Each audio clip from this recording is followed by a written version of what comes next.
¿Vieron su versión? Pero ¿cómo este Parlamento puede aceptar una acusación de esa gravedad basada en un comentario de una persona que dice que fue al baño y que cuando vuelva del baño alguien le dice que otro ha dicho que no sé qué le va a pasar? Pues mire bien, el 27 de enero del año 2006 yo estaba en Madrid en la cena de Fitur. Le he traído simplemente una nota de Europa Press. Desde luego no tengo ninguna capacidad de influir en obras, en nada. Sin embargo, también, a efectos de conocimiento, nunca he recibido una denuncia ni por amenazas, ni por haber faltado el respeto a nadie. Usted ha demostrado que no hubo una cena el 27 de enero, no que no hubo una cena. ¿Usted ha cenado con Jacobo Montalvo en alguna ocasión en la Bombi? No lo sé, pero yo lo que le digo, ¿cómo que Claro. amigo? ¿Y esto es un delito? Es que o qué? acaba de decir que no. Extraña puntualización esa de Ángel Agudo, porque Montalvo en ningún caso dio ninguna fecha en concreto. Luego está el problema del informe de solvencia. El gobierno de Cantabria de entonces, a través de Ángel Agudo y de Luis Egusquiza, recibe un informe de solvencia de Credit Suisse avalando la empresa de Alisier. Precisamente este informe de solvencia. El problema, que este informe de solvencia se refiere a una empresa y finalmente el Racing se le entrega a otra. Credit Suisse codifica la operación con el nombre en clave de Project Furia. En varias hojas con datos, estadillos y contabilidad, la entidad suiza certifica que Western Gulf Advisory, VGA BSC, dispone de fondos por un total de 850 millones de dólares americanos. No obstante, la operación, Dumbiro y el gobierno de Cantabria la realizan con otra empresa, una pequeña filial, Western Gulf Advisory Sports Holding BV. Acerquémonos a la maraña societaria de VGA y a la empresa fantasma, a la que el gobierno de entonces entregó el Racing de Santander. La empresa matriz, capitalizada de forma brutal durante 2009 con un crecimiento de un 777%, tiene sede social en el puerto de Manama, Bahrein, y en Zúrich, Suiza, VGA BSC. Es esa la empresa de la que Credit Suisse responde y la que negocia el aval de 1,5 millones de euros, que será finalmente lo único que Cantabria recupere en toda la operación. En un corto espacio de tiempo y pocos meses antes de que se firmase la operación, en los últimos días de enero de 2011, VGA BSC funda en Holanda VGA Assets and Wealth Management, BV, que a su vez crea VGA Corporate Holdings, VGA Real Estate Holdings y VGA Sports Holdings, las cuatro con un capital suscrito de tan solo 1 millón de euros. Esa es la última empresa, VGA Sports Holdings, sin apenas capital, a la que se le ceden las acciones del Racing de Santander. Esa es la realidad, pero esto es lo que responde el exconsejero de Economía de Revilla, Ángel Agudo, cuando el diputado del PP, Íñigo Fernández, le expone el problema. Lo que estoy diciendo es que nosotros hacemos la operación con una sociedad efectivamente que está en Holanda. Está aquí. ¿Y qué? Que esa sociedad era insolvente. ¿Por qué? Porque los informes de solvencia en los que usted se apoya no se refieren a esa sociedad, se refieren a esta otra. Eso dice usted. ¿Qué informe de solvencia hay en el expediente en Porque relación con esa es sociedad? el mismo grupo, es la misma entidad. ¿Qué Con otro grupo? nombre Son y demás, empresas pero- distintas, no, ¿y qué? erradicadas en lugares diferentes, en ¿Y qué? países diferentes, con legislaciones ¿Y usted? diferentes ¿Y y usted? códigos de identificación ¿Y usted? diferentes, que yo le tenga que explicar esto a usted. Y usted deduce de eso que esta empresa es insolvente, lo deduce. Deduzco que el informe, usted? deduzco que el informe de solvencia que les da a ustedes alas para hacer toda esta operación de locos es el que se refiere a una empresa con sede en Bahrein. Pero ustedes firman con otra empresa que es otra distinta que tiene su sede en Holanda. El problema en la operación para el dinero de la comunidad autónoma es que sobre esa cantidad de 7,7 millones de euros que el Racing le debía a Cantabria se tenía la prenda de las acciones. Para permitir que Alí se haga con esas participaciones, Cantur renuncia a esa prenda y el gobierno solo pide un aval de 1,5 millones. De esos 7,7, si el indio sale rana, Cantabria solo va a recuperar 1,5 millones. Ángel Varela es el representante legal del bufete Gómez, Acebo y Pombo que asesoró al gobierno en la operación. En su declaración ante la comisión dejó claro que se hizo caso omiso a sus advertencias. ¿Usted advirtió de los riesgos que tenía levantar la pignoración de las acciones? Lógicamente, nosotros, pero no, insisto, no hace falta insistir mucho sobre esa cuestión. Nosotros, si levantamos una garantía, entendemos que es o porque en la negociación se ha producido de esa manera y como no estábamos en la negociación, no sabíamos qué era lo aceptable y no aceptable, existían unos avales, en este caso de un pago de 400 y pico mil más 1,5, y a partir de ahí es una valoración de riesgos la que se tiene que hacer por parte de quien lleva el negocio, no por parte de nosotros, y sobre qué significa levantar garantías y constituir garantías creo que es evidente para todos qué significa, ¿no? Ya, pero me gustaría que fuera más concreto, es decir, la operación asciende a 7 millones de euros en lo que afecta a Cantur.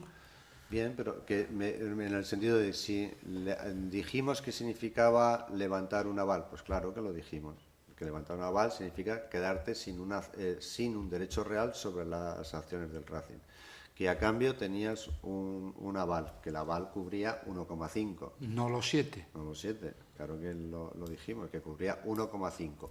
Que en estas condiciones alguien decida hacer la operación no es un asesoramiento nuestro. Pero además, con la asesoría jurídica por nuestra parte, de un gabinete de prestigio y en modo alguno sospechoso. Gómez, Acebo y Pombo, ni más ni menos. ¿Y de quién fue la culpa? ¿Quién tomó la decisión? Los consejeros del Gobierno no se ponen de acuerdo. ¿Hay algún acuerdo del Consejo de Administración de Cantur avalando, respaldando y acordando esto? No lo sé. Creo que el señor Marcano ha dicho esta mañana que era la... Dijo que de todo lo suyo iba a contestar usted. Creo que el señor Marcano ha dicho esta mañana que era la Junta de Accionistas. No. Yo creo que sí, creo que lo ha dicho, ¿no? Yo creo que lo ha dicho. Y la Junta de Accionistas efectivamente es el Consejo de Gobierno. O sea, el Consejo de Gobierno es el que adopta este acuerdo. Es el Gobierno, quiero decir, el accionista es único, es el Gobierno, es la Junta de Accionistas y lo representa una persona. El Consejo de Gobierno de Cantabria es el que adopta el acuerdo. Es el que aprueba la operación de todo lo que concierne al Racing. Me gustaría saber qué órganos aprueban esta operación. ¿Solo el Consejo de Gobierno? Fundamentalmente el Consejo de Gobierno. ¿El Consejo de Administración de Cantur tiene conocimiento de esta operación? Perfectamente. ¿Hay algún acta, hay alguna convocatoria del Consejo? En consejos y en reuniones. Usted tiene acceso a toda la documentación. No, le pido si usted recuerda. Le pido, si la tienen ustedes. Le pregunto si usted recuerda si reunió al Consejo de Administración. Creo que todo se hizo perfectamente. En el sentido que pero quiere, si le yo estoy puedo preguntando, responder. le llevo preguntadas 5 veces si reunió usted al Consejo de Administración o no, y no me lo quiere contestar. Y yo le respondo que todo se hizo perfectamente. No, vamos a ver. El Consejo de Gobierno de Cantabria no tiene conocimiento detalle de esa operación en esos términos de detalle que estoy planteando. El que tiene conocimiento son los que estamos haciendo la operación y quien la firma es que tiene capacidad, que es el accionista único, que es, en este caso, el Gobierno. Y quien lo representa es el señor Marcano. Y todo lo que se hizo por unanimidad en el Gobierno al que pertenecí. Le vuelvo a repetir. No, es que somos tan confusos que quiero saber quién adopta este acuerdo. Porque la operación la hace una empresa, no el Gobierno, en el sentido del Gobierno como institución, sino una empresa del Gobierno, y cuyo representante y cuyo hombre, digamos, que tiene, lo representa como accionista único, es el Gobierno en la persona del señor Marcano. ¿Se adoptó algún acuerdo en el Consejo de Gobierno de Cantabria en ese sentido? Colegiada e impecablemente. ¿Quién adoptó ese acuerdo? Insisto en que se hizo colegiada e impecablemente. Se hizo, el C es muy impersonal. ¿Quién adoptó ese acuerdo? ¿Qué órgano? Colegiada e impecablemente. Usted es el que firmó ese documento. Le estoy preguntando si fue una decisión personal suya y si no lo es, como me está diciendo, le pregunto quién la adoptó, qué órgano la adoptó. Si fue colegiadamente, ¿qué órgano la adoptó? Colegiada impecablemente y consecuencia de los acuerdos que se firmaron colegiada impecablemente el 28 de enero. Es decir, que mientras para uno fue una decisión conjunta de la Junta de Accionistas de Cantur, el Consejo de Gobierno de Revilla en pleno, para otro fue una decisión personal del presidente de Cantur, de López Marcano. Esa contradicción ante la Comisión, el convencimiento, por tanto, de que uno miente, en el contexto de un grave quebranto económico para Cantabria, llevó al PP a anunciar que sugerirá al Gobierno ir a los tribunales, de momento, solo por las características del acuerdo público que firmaran los responsables de Cantabria en aquellos finales de 2010, principios de 2011. El Grupo Parlamentario Popular ha tomado la decisión de informar y recomendar al Gobierno de Cantabria que estudie emprender acciones judiciales con carácter inmediato contra los exconsejeros Javier López Marcano y Ángel Agudo por falsedad en los testimonios ante la Comisión de Investigación y por el quebranto patrimonial ocasionado a la empresa pública Cantur en esta operación. Era el anuncio con el que comenzaba la comisión de investigación de Cantur esta mañana, en la que ha declarado el expresidente regional Miguel Ángel Revilla hasta que ha decidido dejar de hacerlo. En torno a las 12 del mediodía, tras algo menos de 2 horas de comparecencia, Revilla daba silencio por respuesta a cada pregunta del diputado del PP Íñigo Fernández. Antes, el regionalista sí ofrecía su opinión sobre el estudio jurídico penal que iniciará el PP. Me alegro un montón. Mi partido, cuando se propuso esta comisión de investigación, votó a favor y esto me alivia a mí muchísimo de tener que contestar a pormenores que ya han sido contestados por los dos consejeros. Aunque el actual diputado y expresidente de la región se remitió continuamente a las respuestas dadas por sus consejeros de Economía y Cultura desde 2003 a 2011, explicó, por ejemplo, por qué se contradijo en 24 horas sobre su opinión acerca del empresario indio Ali Syed. Hay un comprador absolutamente solvente, con un patrimonio inmenso. He leído unas declaraciones tuyas en el diario Montañés que han molestado mucho a este hombre, donde dices que tú no le venderías las acciones, cosa que publicó el diario Montañés. Dice, va a hacer la operación y él no la hace con un presidente que dice estas cosas.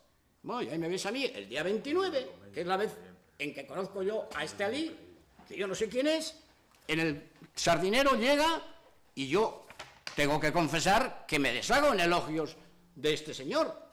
Y la verdad es que me excedo en los elogios. Llego a decirle que es un tío sabio y rico, que ha venido al lugar ideal, le hago un peloteo, pero vamos, como se lo he hecho a cantidad de gente de la cual me arrepiento ahora. Según usted, tiene conocimiento del interés del señor Ali Syed unos días antes de cerrarse la operación y a través del señor Pernía. En diciembre de 2010, más de un mes antes, ya el señor Agudo está en contacto con él, cruzan videoconferencias, intercambian documentación y usted no sabía nada por parte de su consejero. Lacónicamente, no. ¿Considera que en la medida en que el señor Marcano firmó el contrato se mostró conforme con los términos de la negociación que usted había llevado a efecto en las semanas previas? Sí.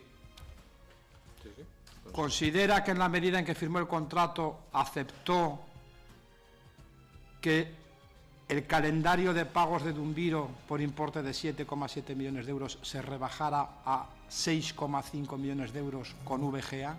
¿Considera que aceptó esa parte de la negociación en la medida en que firmó el contrato? Acepto que firmó el contrato con todos los contenidos que llevaba el contrato. Y entiende o no quiero condicionarle, que en la medida en que aceptó que para levantar la prenda de las acciones se estableciera un aval por importe de 1,5 millones de euros, aun cuando la operación en su conjunto ascendía a 7, ¿aceptó también ese término de la negociación? Se firmó un contrato y aceptó un contrato. Eso Correcto.